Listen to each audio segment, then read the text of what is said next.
In 1972, researchers in Dunedin, New Zealand pulled 1,037 babies into a study before most of them could walk. They tracked those kids for the next 3 decades, and by the time the subjects turned 32, one trait measured when they were only 3 years old predicted their bank accounts better than their parents' income ever could. It wasn't intelligence. It was how long a 3-year-old could resist grabbing a toy they'd been told to wait for. The project is called the Dunedin Multidisciplinary Health and Development Study, led by psychologist Terry Moffat, now at Duke University. Between ages 3 and 11, researchers scored each child's self-control using observer ratings, parent and teacher reports, and simple lab tasks measuring impulsivity and persistence.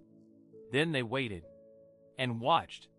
By 2011, when the results ran in the Proceedings of the National Academy of Sciences, the children were adults with credit histories, savings accounts, and criminal records the researchers could actually check.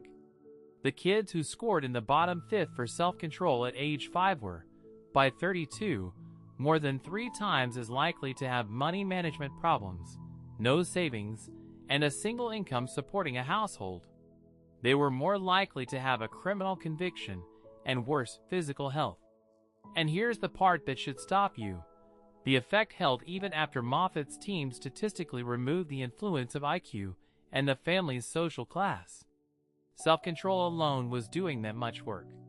If you want one channel that consistently digs up findings like this, subscribe. We post a new one every single day. But the study has a twist most people never hear, and it's the reason this isn't a life sentence. Moffat's team also identified a group they called self-control improvers, kids who scored low early on but gained ground by adolescence. Those improvers had outcomes significantly better than their childhood scores predicted. Self-control at 3 didn't lock in your future. It just described your starting line. Before you scroll past this, hit like so more people see the actual study instead of another vague self-help quote about willpower. So what actually moved the needle for adults trying to build this trait back? A separate body of research from psychologist Peter Gollwitzer at NYU points to something almost absurdly simple: implementation intentions, or if-then planning. Instead of saying, "I'll save more money," or "I'll focus better," you write a specific trigger in response. If it's 9 p.m. and I open my banking app, then I move $20 to savings before checking my balance.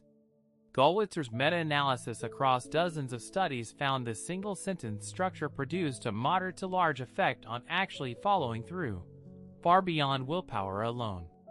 Write one if-then sentence tonight, tied to something you already do at a fixed time, and you're using the same mechanism that helped Dunedin's low scorers catch up. The 3-year-old who couldn't wait for the toy isn't your ceiling. It's just where the story started. Comment below with the if-then plan you're trying tonight, and hit the bell so tomorrow's find lands in your feed.